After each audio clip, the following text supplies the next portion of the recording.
Brotherly Love Boxing Show. We back. And guess what? Got a treat for y'all.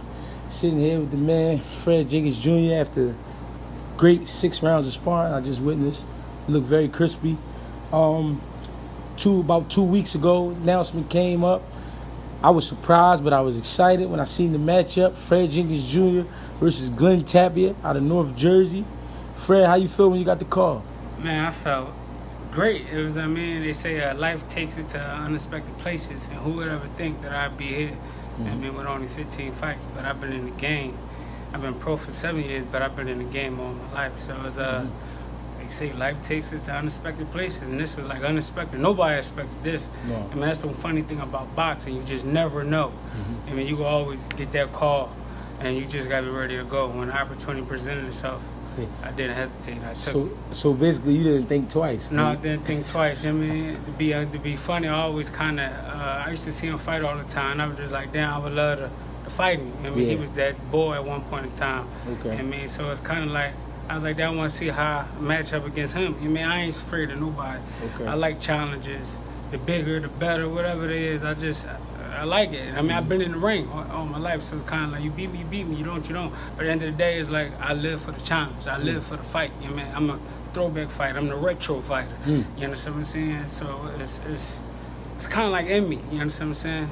It's crazy because I hear you say you actually saw yourself in the ring with him. A long time ago. You imagined it happen. I imagined it happen, and then it's just he kept going higher and higher, and then he had his opportunities, numerous. No disrespect to him. He a good fighter, but it's my time to shine. You understand what I'm saying? I just want to fight, and I give it everything I have since the time I was a little boy. I'm gonna put it in that ring and just throw down. I'm like a motherfucking excuse my language.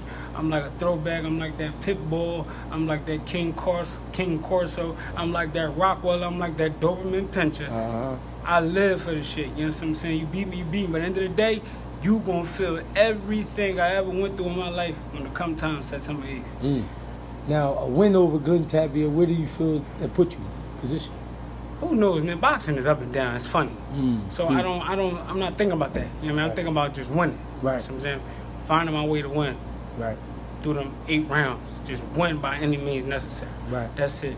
I deal with that after the victory is over with. You understand what I'm saying? So it's like, I'm not looking at that right now. My focus on him and to be prepared for everything and anything he brings to the table. Okay. Now, it's crazy because both of y'all coming off of losses. Yours a decision, his is a knockout. You know what I mean? Do you think it's easy? Not easy, but do you think guys like Glenn Tapia, who's lost a few times by knockout, think it's easy for him to come back, or would it be harder? Or man, I take boxing serious, and boxing is life and death. So I don't think the word easy, I don't use it because our life is on the line every time we step in the ring. I don't know what it is, what he got to do. I really don't care. At the end of the day, my job is to win by any means necessary. If I got to die in there, forgive me, but that's what we signed up for. Right. You know what I mean? Of course, nobody trains to get hit, but it's boxing. It's the hurt business. It's nothing pretty. Even though you got the pretty guys in there, you got the fancy guys in there, you still gonna get hurt. You still gonna lose your life. Yeah. And this is what I'm willing to go through. You understand what I'm saying? And that's just me.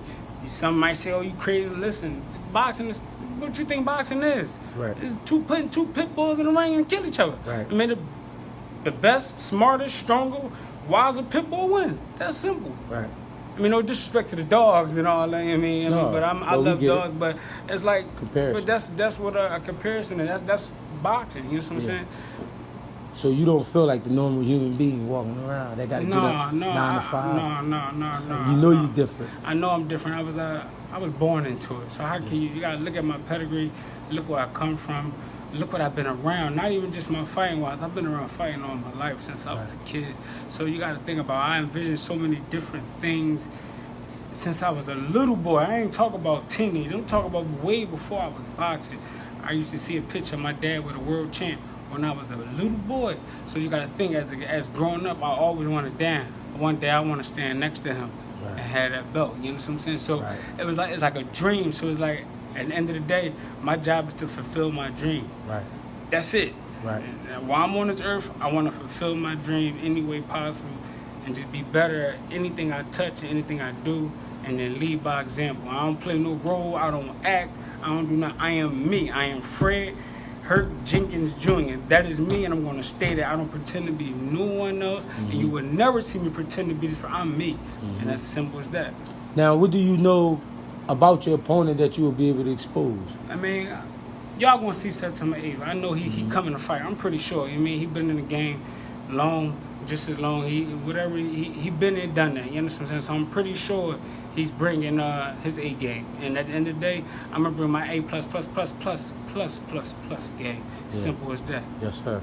Now, with all the experience you have, the amateurs, the 50 pro fights, even though you have a few losses, a lot of guys they quit because like that Mayweather effect. He made everything perfect. That's the problem. We got caught up into comparison. I mean, social media, all this stuff. You start comparing your life story to the next man.